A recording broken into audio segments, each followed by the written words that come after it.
गंधार राज्य की राजकुमारी सुलोचना अत्यंत रूपवती थी, पर उसका स्वभाव बहुत अभिमानी और कठोर था। जब उसकी शाही सवारी नगर के बाजारों से निकलती तो घरों की खिड़कियां और द्वार बंद कर दिए जाते। दुकानदार अपनी दुकानों पर पर्दे डाल देते और राहगीर गलियों में छिप जाते। यदि कोई भूलवश रास्ते में रह जाता तो उसे धरती पर अपना मुंह रखकर लेटने का आदेश था। इस आज्ञा का उल्लंघन करने वाले को यह दंड मिलता था कि उसे चौराहे के चबूतरे पर खड़ा करके गर्म लोहे की सलाखों से उसकी आंखें फोड़ दी जाती थी। एक दिन राजकुमारी सुलोचना की सवारी बाजार से गुजर रही थी। तभी एक वृद्ध केवट, मछलियों का व्यापार करने वाला, दूसरे मार्ग से उस बाजार में प्रवेश कर गया। सवारी बहुत तेजी से आ रही थी, इसलिए केवट को वापस उसी गली में भागने का अवसर नहीं मिला जिससे वो आया था। उसके सिर पर मछलियों से भरी टोकरी थी, जिसे वो बिना किसी सहायता के उतार नहीं सकता था। यदि वो मुंह के बल लेटने के लिए टोकरी फेंकता तो मछलियां सड़क पर बिखर जाती। गरीब केवट घबराकर इधर उधर देखने लगा कि अब कहाँ जाए और क्या करे, पर उसे कोई उपाय सूझा नहीं। तभी कठोर हृदय राजकुमारी के कठोर सिपाहियों ने उसे बंदी बना लिया। राजकुमारी ने उसे देखकर आदेश दिया कि नियमानुसार 2 दिन बाद उसकी आंखें गर्म लोहे की सलाखों से फोड़ दी जाए। इस आज्ञा को सुनकर नगर का प्रधान सेनापति सिर झुका गया, पर वृद्ध केवट थरथर कांपने लगा। उसने हाथ जोड़कर प्रार्थना की, हे दीन दुखियों की रक्षक राजकुमारी, मुझ पर दया करें। मैंने आपको बिल्कुल नहीं देखा था। मेरी वृद्धावस्था पर विचार करें और मुझ पर कृपा करें। राजकुमारी ने कहा, इस अभागे की आंखें फोड़ दी जाएं, और सवारी आगे बढ़ गई। बेचारा केवट रोता रह गया। उसके कांपते हाथ टोकरी को संभाल नहीं पाए और वो सिर से गिर पड़ी। एक सिपाही ने उसकी पीठ पर डंडा मारते हुए कहा, अरे जंगली बूढ़े, ये क्या किया तूने? साफ सुथरी सड़क को गंदा कर दिया। उठा इन मछलियों को। गरीब केवट की आंखों से आंसू बह रहे थे। वो भय के मारे धरती पर बैठकर कांपते हाथों से मछलियां उठाकर टोकरी में भरने लगा, पर मछलियां टोकरी में डालता और वे नीचे गिर जाती, और निर्दयी सिपाही उसे गालियां दे रहे थे। उसी समय एक युवक, जिसकी आयु लगभग 16 से 17 वर्ष होगी, उस ओर से गुजरा। उसे केवट पर दया आ गई और वो मछलियां टोकरी में भरने लगा। सिपाहियों को यह बात बहुत बुरी लगी और उन्होंने युवक को धकेलते हुए कहा, अबे गधे के बच्चे, तुझे किसने कहा था कि तू मछलियां उठाकर टोकरी में रखे? युवक ने उठते हुए कहा, किसी गरीब बूढ़े की सहायता करना क्या अपराध है? एक सिपाही ने आगे बढ़कर उसके गाल पर एक थप्पड़ जड़ दिया और दूसरे ने कहा, अबे टके का छोकरा, और हमें कानून बताता है, चल अपना रास्ता ले। युवक ने कुछ कदम चलकर कहा, शाही कुत्तों, देख लूंगा तुम्हें भी और तुम्हारी राजकुमारी को भी। ये कहकर वो भाग निकला और सिपाही दांत पीसते रह गए। वृद्ध केवट ने दौड़ते हुए युवक की ओर ऐसे देखा, मानो कह रहा हो कि भगवान तेरी जुबान सफल करे और तू दीन दुखियों के काम आए। फिर उसने जल्दी जल्दी सारी मछलियां टोकरी में भर दी और सिपाही उसे ले गए। राजकुमारी सुलोचना बाजारों की सैर करने के बाद अपने महल लौटी तो उसकी विशेष दासी नीलकमल ने कहा, राजकुमारी साहिबा, मुझे तो उस वृद्ध केवट पर दया आ रही है, आप अपना आदेश वापस ले लीजिए। राजकुमारी बोली, कभी नहीं। तीर धनुष से निकलने के बाद कभी वापस नहीं आता। इसी तरह हम अपना दिया हुआ आदेश वापस नहीं ले सकते।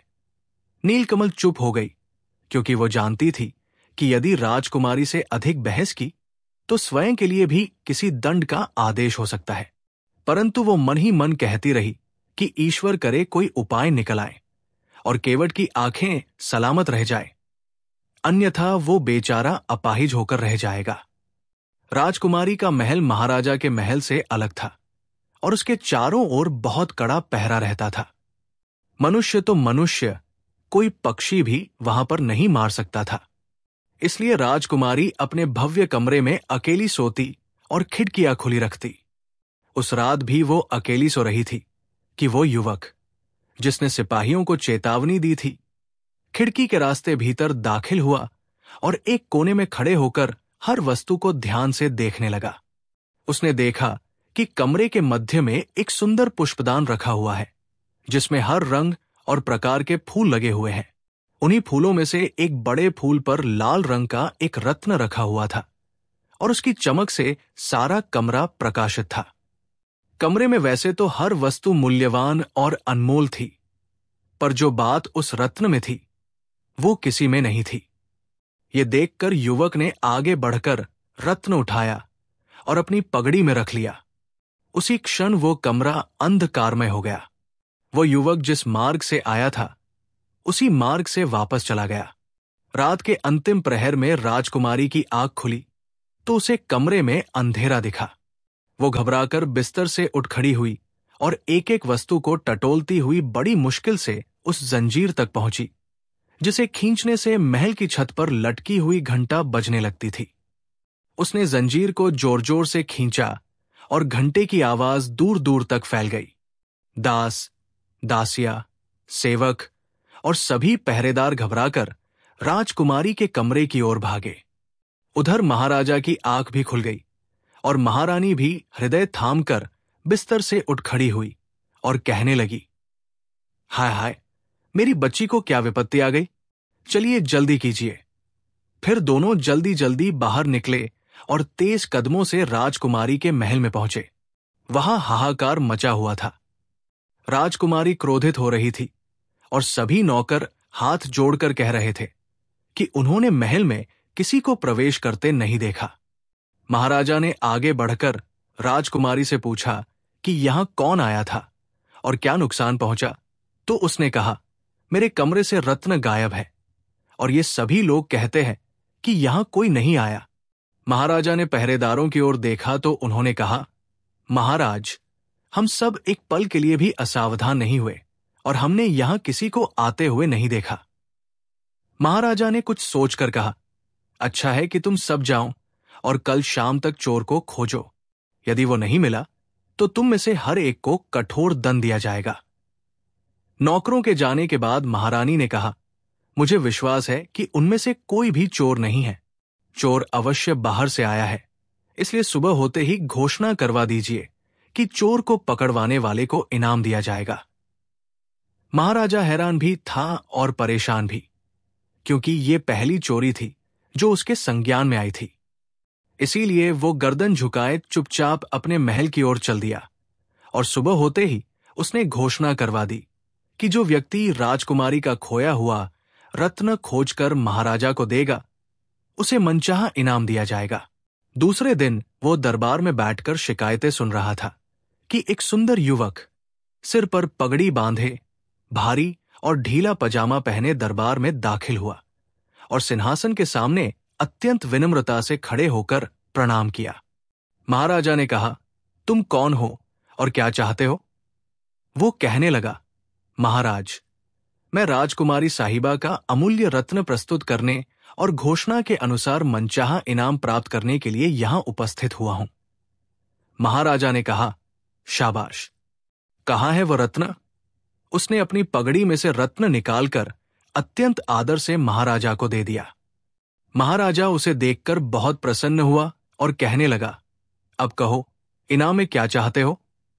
युवक ने कहा, परसों राजकुमारी साहिबा ने गरीब और वृद्ध केवट की आंखें फोड़ने का आदेश दिया था, उसे वापस लिया जाए और उन 5 सिपाहियों की पीठ पर 20 से 20 कोड़े लगवाए जाए, जिन्होंने केवट को बंदी बनाया था और मुझे गालियां दी थी। महाराजा ने कहा, तुम्हारा उस केवट से क्या संबंध है? युवक ने कहा, कुछ भी नहीं। मुझे उसकी गरीबी, उसके बुढ़ापे और विवशता देखकर उसकी दशा पर दया आती है। उसने यदि राजकुमारी साहिबा को देख भी लिया था तो उसका उन पर कोई प्रभाव नहीं पड़ सकता था। महाराजा ने प्रधानमंत्री से कहा, हमने उस केवट का अपराध क्षमा किया, अब उसे मुक्त कर 2 और 5 सिपाहियों में से प्रत्येक की पीठ पर 20 से 20 कोड़े लगवाओ और इस युवक को कारागार में डाल दो। युवक ने कहा, महाराज, मेरा अपराध क्या है? महाराजा ने उत्तर दिया, चोरी। तुमने रत्न चुराया था। युवक कहने लगा, मैंने तो केवट को मुक्त कराने के लिए चोरी की थी। महाराजा कहने लगा, अब सफाई की कोई आवश्यकता नहीं है। युवक ने कहा, यदि मुझे बंदी बनाया गया तो याद रखिए, मैं आपके मुकुट की चोरी करूंगा और फिर आप मुझे पकड़ नहीं सकेंगे। महाराजा बोला, नादान लड़के, मूर्ख मत बनो। फिर उसने अपने सिपाहियों को इशारा किया और वे उसे पकड़कर ले गए। प्रधानमंत्री ने जाकर केवट को मुक्त किया और सिपाहियों के 20 से 20 कोड़े लगवाए। उधर राजकुमारी उस रत्न को देखकर बहुत प्रसन्न हुई और महाराजा के गले में बाहें डालकर कहने लगी, पिताजी, इसके चोर को कठोर दंड दीजिए। महाराजा बोला, हमने उसे कारागार में भेज दिया है और अब सोच रहे हैं कि कल सुबह प्रजा के सामने उसके दोनों हाथ कटवा दें, ताकि देखने वालों को यह शिक्षा मिले कि चोरी का दंड क्या है। राजकुमारी कहने लगी, बिल्कुल उचित है। उसने आपको मुकुट चुराने की धमकी भी तो दी है। महाराजा ने कहा, परंतु हमारे कमरे तक पहुंचने से पहले ही उसके दोनों हाथ कटवा दिए जाएंगे। फिर उसने जाकर प्रधानमंत्री से कहा, आज शाम तक सारे नगर में मुनादी करवा दो कि राजकुमारी का रत्न चुराने वाले चोर के दोनों हाथ कल सुबह काटे जाएंगे। अतः सभी लोग एकत्रित होकर ये दृश्य देखें। प्रधानमंत्री ने कहा, बहुत अच्छा है। वाकई उस लड़के को ये सजा न दी गई तो भविष्य में ये बहुत बड़ा डाकू बन जाएगा। फिर उसने जाकर मुनादी करवा दी और कारागार में चोर युवक को महाराजा का फैसला सुनाते हुए कहा, यदि तुम चोरी न करते तो इस कम उम्र में ऐसी कठोर सजा से सुरक्षित रहते। युवक ने ठहाका लगाते हुए कहा, पागल हो गए हो? मेरे हाथ कौन काट सकता है? मैं तो सूर्य निकलने से पहले इस कैद से मुक्त हो जाऊंगा। प्रधानमंत्री ने बाहर आकर कारागार के अधिकारी से कहा, आज रात सख्त पहरा लगाना और भीतर बिल्कुल अंधेरा रखना, ताकि ये कैदी युवक किसी चीज को न देख सके। अधिकारी ने कहा, बहुत अच्छा है महाराज, आप चिंता न करें। प्रधानमंत्री चला आया और अधिकारी ने कारागार के चारों ओर सिपाहियों को नियुक्त कर दिया। रात बीत गई और सुबह होते ही प्रधानमंत्री युवक को देखने के लिए आया, पर वो ये देखकर हैरान रह गया कि हथकड़ियां और बेड़ियां फर्श पर पड़ी हुई है, दरवाजे और रोशनदान बंद है, पर चोर युवक गायब है। उसने अधिकारी को बुलाकर खूब डांटा और उससे पूछा, यदि सभी सिपाही जाग रहे थे तो युवक कैसे गायब हो गया? अधिकारी ने कहा, प्रधानमंत्री महोदय, आज की रात तो मैं स्वयं भी यहां से नहीं गया। थोड़ी थोड़ी देर के बाद यहां आकर निरीक्षण करता रहा। समझ में नहीं आता कि वो कैसे निकला और कहां चला गया। प्रधानमंत्री को बहुत गुस्सा आया और उसने जाकर महाराजा से शिकायत की। वो भी गुस्से से आग बबूला हो गया और उसने आदेश दिया कि अधिकारी और उन सभी सिपाहियों को जो रात पहरे पर नियुक्त किए गए थे, बंदी बना लो और सुबह शाम उनमें से प्रत्येक की पीठ पर 5-5 कोड़े लगवाओ। महाराजा का सारा दिन चिंता और क्रोध की अवस्था में बीता। उसने किसी से बात नहीं की, राजकुमारी को भी नहीं देखा और रात को भी समय से पहले ही बिस्तर पर लेट गया। राजकुमारी सुलोचना सुबह होते ही महाराजा के पास आई तो उसने देखा कि वो बहुत उदास है और सिर पकड़े हुए खिड़की से झांक रहा है। राजकुमारी ने उसके पास जाकर उसके कंधे पर हाथ रखा और कहा, पिताजी, आपकी उदासी का क्या कारण है? उसने उत्तर दिया, कल वह चोर युवक कैद से भागने में सफल हो गया और आज रात मेरा मुकुट चुरा कर ले गया। ये बहुत ही अजीब बात है कि वो सबकी आंखों में धूल झोंक कर महल में प्रवेश कर जाता है और जो वस्तु चाहता है उठाकर ले जाता है। राजकुमारी कहने लगी, मेरा विचार है कि वो यहां के नौकरों से मिला हुआ है, अन्यथा उसे महल में प्रवेश करने का साहस नहीं हो सकता। महाराजा ने कहा, मुझे विश्वास है कि वृद्ध केवट से इस युवक का अवश्य कोई संबंध है। अतः उसे गिरफ्तार करने के लिए उस केवट को बुलवाकर यहां रखा जाए और किसी कठोर दंड की घोषणा की जाए। फिर वो जैसे ही उसकी सहायता के लिए आए तो उसे बंदी बना लिया जाए। राजकुमारी ने कहा, यह बहुत अच्छी युक्ति है। महाराजा ने उसी समय प्रधानमंत्री को बुलवाकर उसे अपनी युक्ति से अवगत कराया। प्रधानमंत्री ने सोचकर उत्तर दिया, उस युवक से मुकुट प्राप्त करने के बाद उसे अपनी निगरानी में रखना चाहिए। राजकुमारी बोली, उसे रस्सियों में बांधकर मैं अपने कमरे में रखूंगी, फिर देखती हूं कि वो कैसे भागता है। प्रधानमंत्री ने जाकर सिपाहियों को आदेश दिया कि वे केवट को पकड़कर ले आएं। आदेश की देर थी कि सिपाही घोड़ों पर सवार होकर गए और 1 घंटे में वृद्ध को लेकर आ गए। महाराजा ने उसे तो शाही अतिथि भवन में भेज दिया और नगर में घोषणा करवा दी कि वृद्ध केवट की आंखें निकालकर चीलों को खिलाई जाएंगी और वो इस समय राजकुमारी के महल में बंदी है।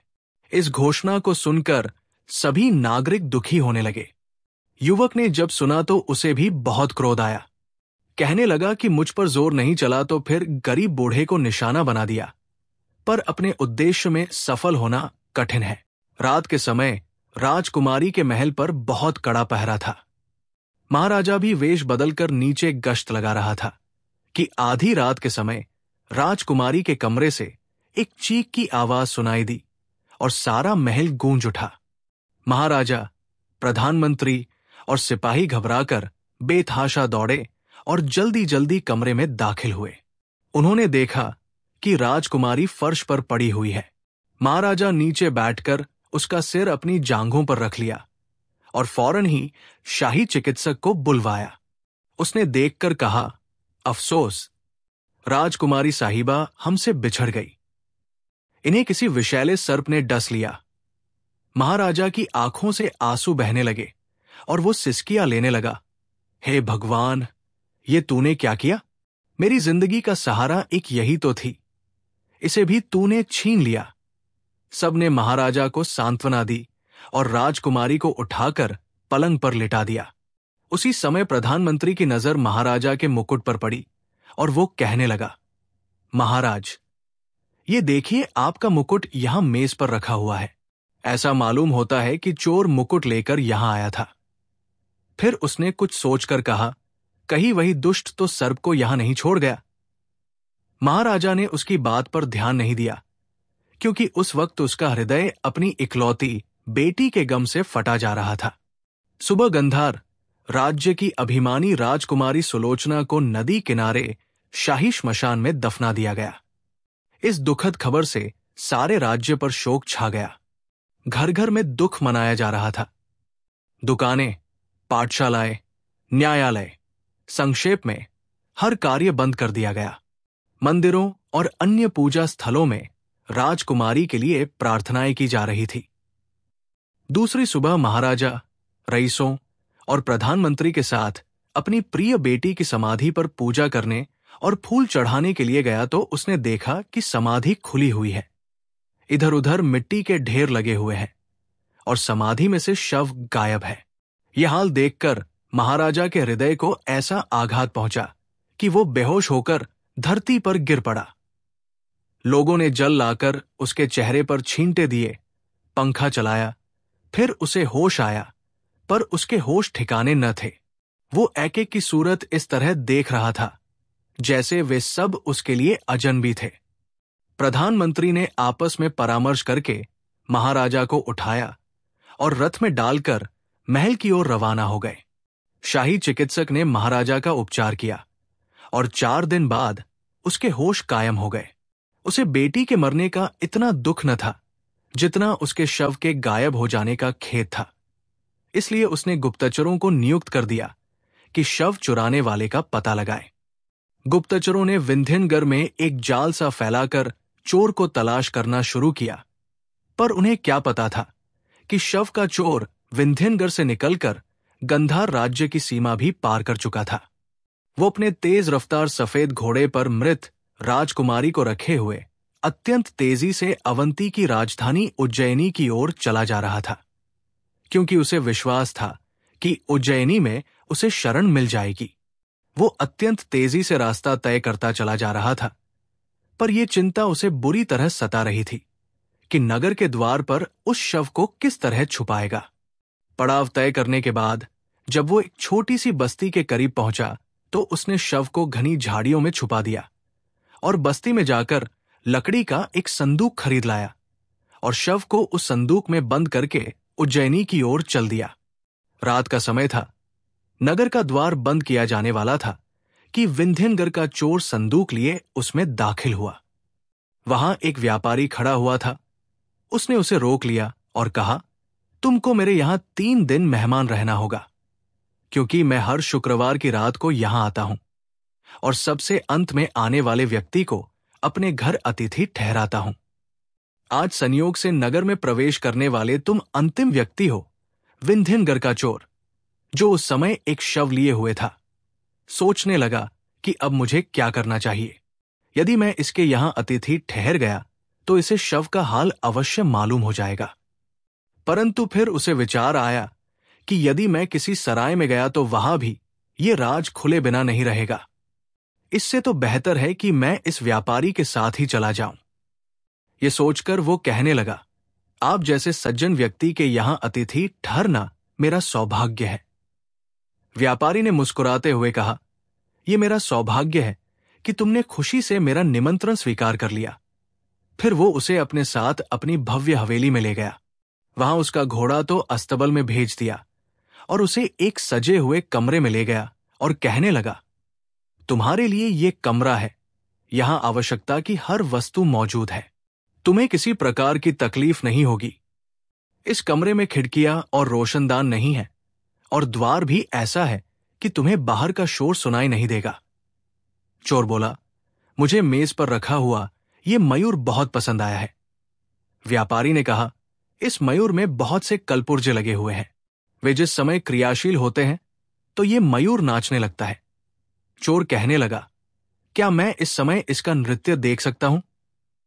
उसने कहा, इसके नाचने का समय निर्धारित है। जब वो समय आएगा तो ये स्वयं ही नाचेगा। चोर बोला, ये बहुत कीमती मालूम होता है। आपने इसे कहां से प्राप्त किया था? व्यापारी बोला, ये मुझे उपहार में मिला था। फिर उसने ताली बजाकर एक सेवक को बुलाया और उससे कहा कि यदि भोजन तैयार हो तो फौरन दस्तरख्वान पर लगा। 2 सेवक ने निवेदन किया, स्वामी चलिए, दस्तरख्वान पर भोजन लगा दिया गया है। व्यापारी ने चोर का हाथ पकड़ा और एक दूसरे कमरे में ले गया और उसे अपने साथ भोजन कराया। भोजन के बाद व्यापारी ने कहा, अब तुम आराम करो, कल शाम फिर मुलाकात होगी। चोर बोला, क्या दिन में आप यहां नहीं होंगे? व्यापारी ने कहा, नहीं, मैं सुबह जल्दी ही चला जाता हूं और शाम को वापस आता हूं। चोर ने विदा ली और अपने कमरे में जाकर दरवाजा अंदर से बंद कर लिया। उसने थोड़ी देर आराम करने के बाद संदूक खोला और उसमें से राजकुमारी का शव निकाला। फिर जेब से सफेद रुमाल निकालकर अपने चेहरे पर हवा दी। हवा लगते ही वो फर्श पर गिर पड़ा और मनुष्य से एक काला सर बन गया। फिर उसने राजकुमारी की पिंडलियों पर एक निशान देखा और उस पर मुंह रखकर विष चूसने लगा। मुंह में जो विष आता उसे एक पात्र में थूक देता। इसी तरह विष चूसते चूसते जब रक्त निकलने लगा तो उसने चूसना छोड़ दिया और एक कोने में जाकर मिट्टी चाटने लगा। मिट्टी चाटते ही वो फिर अपनी असली आकृति में आ गया। उधर राजकुमारी ने भी आंखें खोल दी और चोर को देखकर कहने लगी, मेरे गले में कांटे चुभ रहे हैं, जल्दी से जल पिला दो। उसने सुराही में से जल गिलास में डालकर राजकुमारी को पिलाया और उसे सहारा देकर पलंग पर लिटा दिया। फिर मेज पर रखा हुआ फल उठाकर उसे खिलाया। फल खाने के बाद राजकुमारी के शरीर में कुछ शक्ति आई तो उसने कहा, मैं इस समय कहाँ हूं और तुम कौन हो? उसने जवाब दिया, मेरा नाम वीरेंद्र है और मैं विंध्यनगर का रहने वाला हूं, पर इस समय उज्जैनी नगर में हूं। राजकुमारी ने कुछ सोचते हुए कहा, आंख खुलने से पहले मैं एक स्वप्न देख रही थी, बहुत ही भयानक स्वप्न। परंतु जो कुछ स्वप्न के अंत में देख रही थी, आंख खुलने के बाद भी वही दिख रहा है। ये क्या रहस्य है? वीरेंद्र बोला, स्वप्न में क्या देखा था? राजकुमारी कहने लगी, मैं देख रही थी कि मैं मर गई हूं और मुझे नदी किनारे शाही श्मशान में दफना दिया गया है। फिर अचानक समाधि खुली और तुमने मुझे बाहर निकालकर सफेद घोड़े पर डाल दिया और उसे बहुत तेजी से दौड़ाने लगे। बहुत दूर जाने के बाद तुमने मुझे झाड़ियों में छुपाया, फिर एक संदूक लाकर उसमें बंद कर दिया। बहुत देर के बाद तुमने संदूक में से मुझे निकाला और काला सर्प बनकर विष चूसने लगे। वीरेंद्र हैरानी से उसकी सूरत देखने लगा कि ये अपने होशोवास में तो नहीं थी। फिर इसे सब कुछ कैसे मालूम हो गया? वो भी इसी परेशानी में था कि राजकुमारी बोली, तुम क्या सोच रहे हो? मुझे बताओ, मैं अपने महल में हूं या कहीं और हूं? वीरेंद्र ने कहा, तुमने जो कुछ स्वप्न में देखा वो सब सत्य है। तुम अपने महल में सो रही थी कि एक सर्प ने तुम्हें डस लिया था और तुम्हारे पिता ने तुम्हें दफना दिया था। पर मुझे ये बात मालूम थी कि सर्प जिसे डस लेता है वो 3 दिन तक जीवित रहता है, इसलिए मैं समाधि खोदकर तुम्हें यहां ले आया। राजकुमारी ने कहा, तुम मुझे कैसे जानते हो? वीरेंद्र बोला, मैं विंध्यनगर का चोर हूं। एक बार तुम्हारे महल में रत्न चुराने गया था, उस समय तुम्हारी सूरत देखी थी। राजकुमारी ने कहा, तुम सर्प कैसे बन गए थे? क्या तुम कोई जादूगर हो? वीरेंद्र बोला, मैं जादूगर तो नहीं हूं, पर मेरे पास एक रुमाल है जो मुझे मेरे पिता ने मरते समय दिया था। उसकी हवा से मैं सर्प बन जाता हूं और मिट्टी चाटकर दोबारा अपनी असली आकृति में आ जाता हूं। राजकुमारी ने आंखें बंद कर ली और कुछ सोचने लगी। वीरेंद्र ने कहा, क्या सोच रही हो? वो कहने लगी, ये मैं सोच रही हूं कि सर्प के डसने के बाद मेरी विचरण करती आत्मा जो कुछ देख रही थी वो मुझे स्वप्न की आकृति में नजर आ रहा था। वीरेंद्र बोला, मुझे भी ऐसा ही मालूम होता है। अब इस विचार को मन से निकाल दो और सो जाओ। राजकुमारी ने कहा, सुबह होते ही मुझे मेरे पिताजी के पास ले चलो, वो मेरी जुदाई के दुख से बेहाल हो रहे होंगे। वीरेंद्र कहने लगा, अब उन्हें भूल जाओ, मैं तुम्हें अपने लिए निकाल कर लाया हूं, अब तुम्हें मेरे साथ रहना होगा। राजकुमारी ने कहा, मैं राजकुमारी होकर एक सामान्य चोर के साथ बिल्कुल नहीं रह सकती। वीरेंद्र बोला, पर अब तो रहना पड़ेगा, और अब तो वैसे भी तुम राजकुमारी नहीं हो। फिर उसने कहा, इस विचार को तुम मन से निकाल दो। यदि तुमने भागने की कोशिश की या किसी की सहायता ली तो याद रखो कि मैं तुम्हें जीवित नहीं रहने दूंगा। राजकुमारी ने अभी उत्तर नहीं दिया था कि मेज पर रखे हुए मयूर ने अपने पंख फैलाए और नाचने लगा। साथ ही विभिन्न वाद्यों की आवाजें भी सुनाई देने लगी। मयूर के पंखों में विभिन्न रंगों के मोती लगे हुए थे। इन मोतियों की चमक से सारा कमरा जगमगा उठा। राजकुमारी और वीरेंद्र दोनों मयूर का नृत्य बड़ी हैरानी से देख रहे थे। थोड़ी देर के बाद एक मोती फर्श पर गिर पड़ा और उसी समय मयूर ने नाचना बंद कर दिया। वीरेंद्र उठकर चाहता था कि मोती को हाथ में लेकर देखे कि वो असली है या नकली, पर राजकुमारी ने ये कहकर रोक दिया कि पराई वस्तु है, इसे हाथ न लगाना। वीरेंद्र बोला, मैं इसे चुराना तो नहीं चाहता। राजकुमारी ने कहा, कुछ भी हो, इसे हाथ न लगाओ। वीरेंद्र ने उसके कहने से मोती को पड़ा रहने दिया। फिर थोड़ी देर के बाद राजकुमारी सो गई, पर वीरेंद्र जागता रहा। बैठे बैठे उसने सोचा कि सर्प बनकर देखना चाहिए कि व्यापारी की हवेली में कैसा कैसा सामान है और उसमें कौन कौन रहता है। ये सोचकर उसने रुमाल निकाला और चेहरे पर हवा देकर सर्प बन गया और रेंगता हुआ कमरे से निकल गया। उस हवेली के बीच से 25 कमरे थे और हर कमरा कीमती और अनमोल वस्तुओं से सजा हुआ था। उन्हें देखने के बाद वो छत पर बने हुए कमरे में गया। ये कमरा नीचे के बीच से 25 कमरों से बिल्कुल भिन्न था। उसमें सजावट की एक वस्तु भी न थी। हर ओर मृतकों की खोपड़ी और हड्डियां नजर आ रही थी। सामने दीवार पर एक दर्पण लटका हुआ था और उसके करीब एक मेज रखी हुई थी जिस पर दीपक प्रकाशित था। व्यापारी लंबा कोट पहने हुए दीपक की चिमनी उठा रहा था। उसने जैसे ही चिमनी उठाई, दीपक में से धुआं निकलने लगा और दर्पण में वो लाल मोती जो मयूर की पूंछ से निकल कर गिरा था, साफ चमकता हुआ नजर आने लगा। व्यापारी ने मोती को देखकर चिमनी को दीपक पर रख दिया और कुछ सोचने लगा। वीरेंद्र ने यह दृश्य देखा तो समझ गया कि ये व्यक्ति व्यापारी नहीं बल्कि मायावी है और उस लाल मोती में अवश्य कोई रहस्य है। फिर वो सोचने लगा कि ये अच्छा ही हुआ जो मैंने उसे हाथ नहीं लगाया, ये सोचकर वो रेंगता हुआ वापस अपने कमरे में चला गया और मिट्टी चाटकर अपनी असली आकृति में आ गया और दरवाजा अंदर से बंद करके राजकुमारी के पलंग के पास ही नीचे बिछे हुए कालीन पर सो गया। सुबह जब उसकी आंख खुली तो राजकुमारी भी जाग रही थी। उसने राजकुमारी को सारा हाल सुनाया और कहा, अब हमें यहां से निकलना चाहिए, अन्यथा ये मायावी हमें नुकसान पहुंचाए बिना नहीं रहेगा।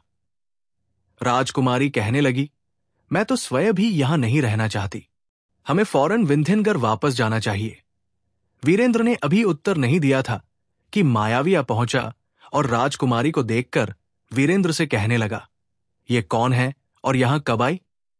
उसने जवाब दिया, ये मेरी पत्नी है और डाकुओं के डर से मैं इसे संदूक में लिटा कर लाया था। मायावी चुप हो गया। फिर उसने फर्श पर पड़ा हुआ मोती उठाकर मयूर के पंख में लगा दिया। राजकुमारी बोली, अब आप हमें आज्ञा दीजिए, हम यहां से जाना चाहते हैं। मायावी ने कहा, अभी नहीं, मैं अपने अतिथि को 3 दिन के बाद विदा करता हूं। यदि तबीयत घबरा रही है तो नाश्ता करने के बाद मेरे बाग की सैर करना, वहां बहुत ही अद्भुत वस्तुएं हैं, उन्हें देखकर तुम हैरान रह जाओगे। ये कहकर मायावी चला गया और थोड़ी देर के बाद उसने दोनों के लिए नाश्ता भेज दिया और उसमें खीर, सेब का मुरब्बा, आटे के पराठे, शाही टुकड़े और शहद था। राजकुमारी कहने लगी, इनमें से कोई वस्तु ऐसी न हो जिस पर जादू का असर हो। वीरेंद्र बोला, मैं भी यही सोच रहा हूं, पर अब क्या करना चाहिए? राजकुमारी ने कहा, हम इसमें से कुछ नहीं खाएंगे, बल्कि भूखे रहना ही बेहतर है और बाग की सैर करने के बहाने यहां से भाग जाएंगे। वीरेंद्र ने उस सुझाव को पसंद किया और सारा नाश्ता खाली संदूक में डालकर प्लेटें खाली कर दी। फिर मायावी आया और दोनों को अपने साथ बाग में ले गया और कहने लगा, मैं तो बाजार जा रहा हूं, तुम दोनों यहां की सैर करो, पर इस बाग की किसी वस्तु को हाथ न लगाना। मायावी चला गया और दोनों सैर करने लगे। वे दोनों ये देखकर हैरान थे कि उस बाग में सभी फूल पीले रंग के थे और जिस शाखा में फूल लगे हुए थे उसमें एक पत्ती भी नहीं थी। दोनों सैर करते करते एक बरामदे में पहुंचे। यहां असंख्य पिंजरे लटके हुए थे और हर पिंजरे में एक सुंदर पक्षी बंद था। राजकुमारी ने कहा, मैंने ऐसे पक्षी आज तक नहीं देखे। वीरेंद्र बोला, इन्हें प्राप्त करना मायावी के लिए क्या कठिन है? उसी समय एक सफेद पक्षी ने कहा, क्या तुम हमारी सहायता करोगे? राजकुमारी बोली, तुम मनुष्यों की तरह बोलना भी जानते हो, कहो क्या सहायता चाहते हो? पक्षी ने कहा, हम सब जानवर नहीं इंसान हैं। निर्दयी मायावी ने हमें जानवर बनाकर पिंजरों में कैद कर रखा है। यदि तुम किसी तरह से हवेली की छत पर जाकर दीपक प्रकाशित करो और धुआं निकलते ही इसकी चिमनी को तोड़ दो तो फिर हम सब दोबारा इंसान बन जाएंगे। एक और पक्षी बोला, तुम दोनों उस मायावी के कौन हो? वीरेंद्र ने कहा, हम उसके अतिथि हैं। पक्षी बोला, क्या तुमने मयूर का नृत्य देखा था? वीरेंद्र ने कहा, हां, हमने नृत्य देखा था। उसके पंखों में से एक मोती गिरा था, उसे हमने नहीं उठाया। आज सुबह नाश्ता आया तो हमने नहीं किया। पक्षी कहने लगा, इसलिए तुम दोनों बच गए हो, अन्यथा मोती उठाते ही जानवर बन जाते और नाश्ता करते ही तुम मायावी के दास हो जाते और जो वो कहता सो करते। आप उसके यहां कोई वस्तु न खाना। दोनों वापस अपने कमरे में आ गए। राजकुमारी तो पलंग पर लेट गई और वीरेंद्र छत पर चला गया।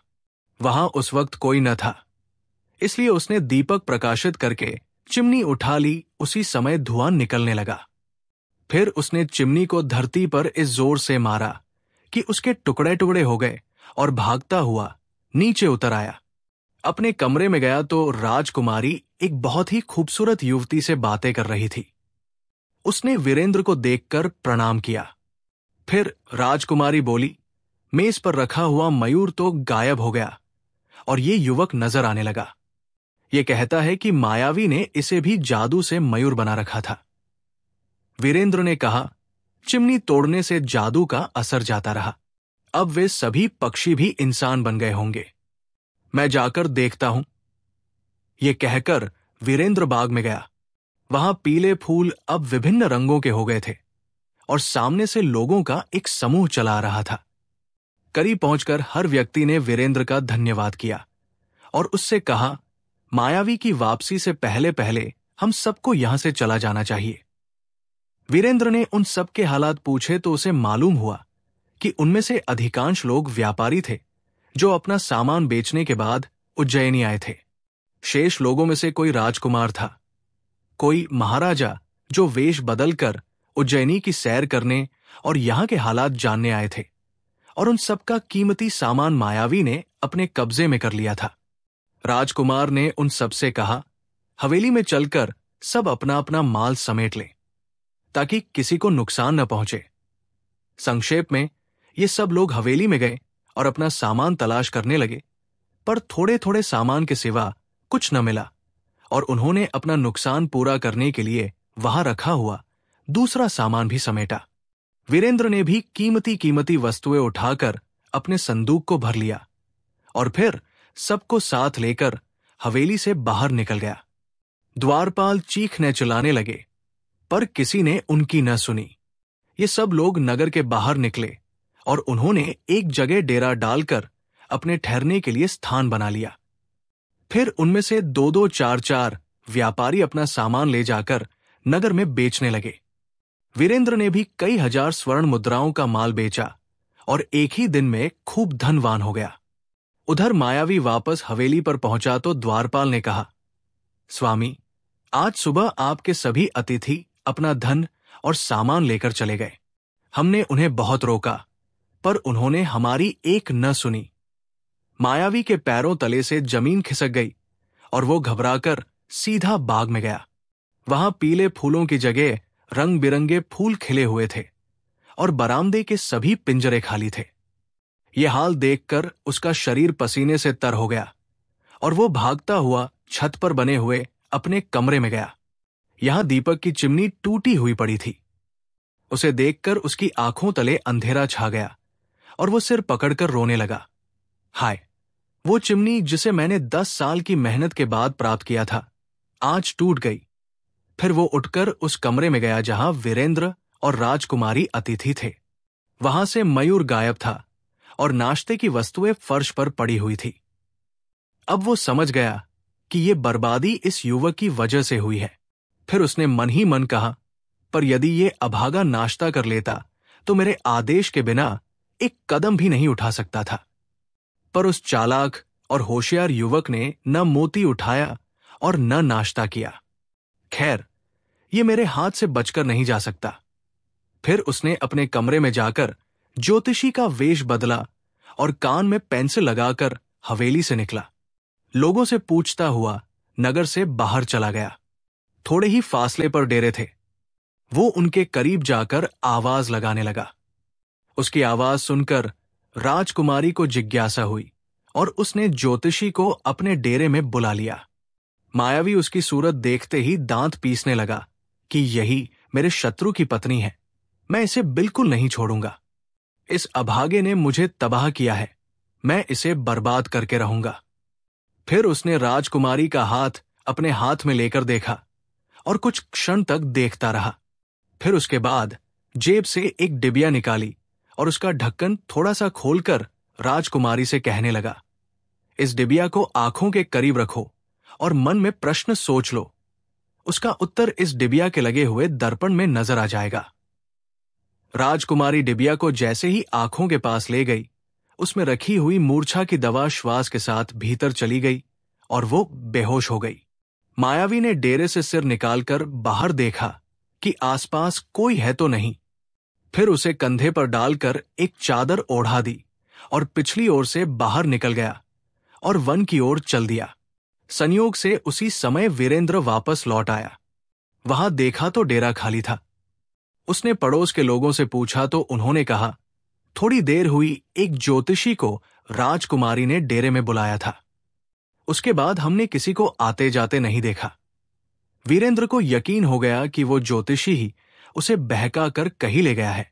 फिर उसे विचार आया कि ये दोनों कहीं पिछली ओर से तो नहीं निकल गए। इस विचार के आते ही वो पिछली ओर गया। वहां धरती को ध्यान से देखा तो पैरों के निशान नजर आ गए।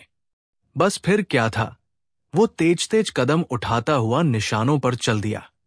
चलते चलते जब वो बहुत दूर पहुंच गया तो उसे मायावी नजर आया, जो कंधे पर राजकुमारी को डाले हुए चला जा रहा था। वीरेंद्र ने फौरन ही रुमाल निकाल लिया, पर फिर कुछ सोचकर जेब में रख लिया और दौड़ने लगा। वीरेंद्र जैसे ही मायावी के करीब पहुंचा, उसने पलट कर देखा और कहा, सावधान, मुझसे दूर रहना, अन्यथा जलाकर राख कर दूंगा। वीरेंद्र बोला, धूर्त, धोखेबाज और दुष्ट, इसे नीचे उतार दे, अन्यथा तुझे धूल में मिला दूंगा। मायावी ने राजकुमारी को नीचे फेंक दिया और जेब से किसी मृत व्यक्ति का पंजा निकालकर बोला, यदि अपनी जान की खैर चाहता है तो वापस चला जा, अन्यथा मैं तुझे मनुष्य से पशु बना दूंगा। वीरेंद्र ने कहा, अच्छा है, मैं जा रहा हूं। ये कहकर वो एक ओर चला गया और झाड़ियों में छिपकर रुमाल के जरिए सर्प बन गया और घास में रेंगता हुआ मायावी के पीछे पहुंच गया। वो राजकुमारी को उठाने के लिए जैसे ही झुका, वीरेंद्र ने उसकी पिंडलियों पर मुंह मारकर उसे डस लिया और वो हाय कहकर नीचे गिर पड़ा। थोड़ी देर तक तड़पता रहा, फिर शांत हो गया। वीरेंद्र मिट्टी चाटकर अपनी असली आकृति में आ गया। फिर उसने हवा दी झरने से जल लाकर छींटे दिए तो उसे होश आया। वीरेंद्र ने कहा, यदि मैं समय पर न पहुंचता तो ये अभागा न जाने तुम्हारे साथ क्या व्यवहार करता। राजकुमारी ने जब ध्यान से उसकी ओर देखा तो वो निर्दयी मायावी था। वो घबराकर उठ खड़ी हुई और कहने लगी, मुझे क्या पता था ये बेईमान ज्योतिषी बनकर आया था। वीरेंद्र बोला, खैर, अब मैंने इसे ठिकाने लगा दिया है, चलो वापस चलें। दोनों वापस पहुंचे तो सभी लोग अपना सामान बांध रहे थे। वीरेंद्र ने पूछा तो उन लोगों ने बताया कि उनका सारा सामान बिक चुका है और वे सब वापस जाने की तैयारी कर रहे हैं। वीरेंद्र ने कहा, जाने से पहले मैं चाहता हूं कि चलकर यहां के महाराजा से सारे हालात बयान कर देने चाहिए। सब ने इस प्रस्ताव को पसंद किया और सामान बांधकर वीरेंद्र के साथ चल दिए। महाराजा के महल पहुंचने के बाद उन्हें अधिक देर प्रतीक्षा नहीं करनी पड़ी। जल्दी मुलाकात हो गई। महाराजा ने शांति से बैठकर सारे हालात सुने, फिर वीरेंद्र को शाबाश दी और प्रधानमंत्री को आदेश दिया कि वो वन से मायावी की लाश मंगवा ले और उसके हवेली के सभी कर्मचारियों को विदा करके उस पर शाही अधिकार कर ले। प्रधानमंत्री आज्ञा का पालन करने के लिए रवाना हो गए। महाराजा ने उन सभी लोगों के साथ सेवक नियुक्त कर दिए ताकि वे डेरे उखाड़ने और अपना सामान उठवाकर ले आएं, क्योंकि उसने उन सबको अपना अतिथि ठहरा लिया है। संक्षेप में, ये सब अपना सामान ले आए और महाराजा के यहां रहने लगे। तीसरे दिन मायावी की हवेली वीरेंद्र को दे दी गई और वह उसका मालिक बन गया।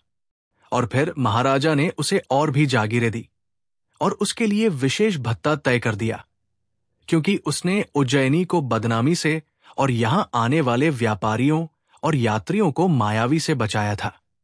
इस खुशी के अवसर पर व्यापारियों ने भी बहुत कुछ इनाम दिया और दूसरे राज्यों के राजकुमारों और महाराजाओं ने वादा किया कि वे अपने अपने राज्यों में पहुंचने के बाद उपहार भेजेंगे। वीरेंद्र यद्यपि विंध्यनगर का चोर था, पर उसकी हमदर्दी, बहादुरी, बुद्धिमत्ता और होशियारी के कारण राजकुमारी सुलोचना को उससे प्रेम हो गया था और अब उसके साथ ही जीवन बिताना चाहती थी। वीरेंद्र ने तो इस विचार से उसे डसा था कि ले जाकर परेशान कर दूंगा, दुख पहुंचाऊंगा, ताकि गरीबों को कठोर दंड देने और उन्हें कष्ट पहुंचाने का परिणाम मिल जाए। पर साथ रहने से उसे भी प्रेम हो गया था और वह भी उसके साथ जीवन बिताना चाहता था। 1 महीने तक उज्जैनी में रहने के बाद वीरेंद्र ने उससे कहा, सुलोचना, तुम्हारे पिताजी बहुत परेशान होंगे, चलकर उन्हें सांत्वना देनी चाहिए। राजकुमारी ये बात सुनकर बहुत प्रसन्न हुई और उसी दिन दोनों विंध्यनगर रवाना हो गए। गंधार राज्य का महाराजा अपनी इकलौती बेटी के दुख में बेहाल हो रहा था। स्वास्थ्य गिर चुका था। आंखों से हर समय पानी आने के कारण दृष्टि कमजोर हो गई थी। रातों की नींद उड़ चुकी थी। उसकी बेटी अचानक जो उसके पास पहुंची तो उसके शरीर में एक नई आत्मा और ताजी शक्ति आ गई। उसने राजकुमारी को सीने से लगाया। फिर उसे विचार आया कि बेटी तो मर चुकी है। इस विचार के आते ही वो घबरा गया और कहने लगा, तू कौन है? मेरी बेटी तो मर चुकी है। राजकुमारी ने हंसकर कहा, पिताजी, मुझे सर्प ने डस लिया था और सर्प का डसा हुआ 3 दिन तक जीवित रहता है। बस दूसरे दिन ये सज्जन मुझे समाधि से निकालकर उज्जैनी ले गए और मेरा विष चूस कर मुझे होश में ले आए। फिर उसने सारा वृत्तांत बयान किया, जिसे सुनकर महाराजा ने वीरेंद्र को सीने से लगा लिया और उससे इतना प्रसन्न हुआ कि 1 हफ्ते बाद उसने राजकुमारी का विवाह उससे कर दिया और अपने सिंहासन का उत्तराधिकारी बना दिया। विवाह के बाद वो उज्जैनी चला गया और अत्यंत शांतिपूर्ण जीवन बिताने लगा। उसकी मां उसकी सफल जिंदगी देखकर बहुत खुश थी और उसके लिए प्रार्थनाएं करती रहती थी। 10 साल बाद जब महाराजा का निधन हुआ तो वो सिंहासन का स्वामी बना और जीवन पर्यंत शासन करता रहा। ये कहानी न्याय, साहस और प्रेम की विजय को दर्शाती है, जहां एक साधारण चोर भी अपने सद्गुणों से एक राजकुमारी का दिल जीत लेता है और एक राजा का विश्वास प्राप्त करता है।